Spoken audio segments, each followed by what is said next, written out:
సంగారెడ్డి జిల్లాలో health care రిఫార్మిటీసీ అనే ఒక కాన్సెప్ట్ తోటి సంగారెడ్డి ప్రజలకు నాణ్యమైన వైద్యం అందించాలనే ఉద్దేశంతో సహస్ర హాస్పిటల్, సాయిరామ్ హాస్పిటల్ స్థాపించడం జరిగింది.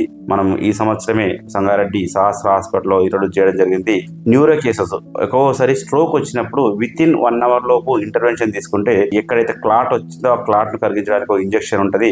ఆ ఇంజెక్షన్స్ అవైలబుల్ మన సహస్ర హాస్పిటల్ అవైలబుల్ ఉన్నాయి. ఎలాంటి స్ట్రోక్ కేసులైనా ఇమ్మీడియట్లీ కాపాడడానికి అవకాశాలు ఉన్నాయి. ఇంతకుముందు సంగారెడ్డిలో తక్కువ హాస్పిటల్స్ ఉండే, ఇప్పుడు సహస్ర హాస్పిటల్ అందులో డాక్టర్ నిఖితారెడ్డి ఆధ్వర్యంలో ఫుల్ టైం 24/7 అవైలబుల్ ఉండి రీసెంట్ గానే 2 కేసెస్ ను మేము డీల్ చేయడం జరిగింది. వర్క్షణ వల్ల మంచిగా రికవర్ అయిపోయింది. ఎలాంటి కూడా మా డివియేషన్స్ కానీ, మౌత్ డివియేషన్ కానీ, బ్రెయిన్ కానీ సంబంధించిన అన్నింటినీ కూడా మేము దాన్ని రికవర్ చేయడం జరిగింది. నార్మల్ పేషెంట్స్ ఎలా ఉన్నారో అలా విత్ ఇన్ 3 days లో డిశ్చార్జ్ చేయడం కూడా జరుగుతుంది. ఆ సర్వీసెస్ కూడా ఇంట్రొడ్యూస్ జరిగింది. అదే విధంగా యూరాలజిస్ట్ కానీ, నెఫ్రాలజీ కానీ, డయాలసిస్ కానీ, అలా సూపర్ స్పెషాలిటీ సర్వీసెస్ లో కూడా న్యూరాలజీ సర్వీసెస్ కూడా మేము అందుబాటులోకి తీసుకొచ్చాము.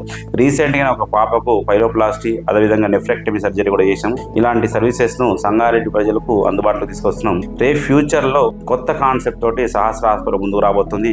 సహస్ర హాస్పిటల్ నెక్స్ట్ ఒక రెవల్యూషనరీ బెంచ్ మార్క్ కాబోతుంది. ఎందుకంటే ఏ విధంగా చేయబోతున్నాం, నార్మల్ ఏ విధంగా చేయబోతామో దాని గురించి కూడా నెక్స్ట్ మేము విత్ ఇన్ 1 month 2 months లో అప్గ్రేడ్ అయిపోయి సహస్ర హాస్పిటల్ డెలివరీ విషయంలో కూడా ముందుకు రాబోతుంది త్వరలో అనే విషయాన్ని సగర్వంగా సంగారెడ్డి ప్రజలకు తెలియజేయడం జరుగుతుంది.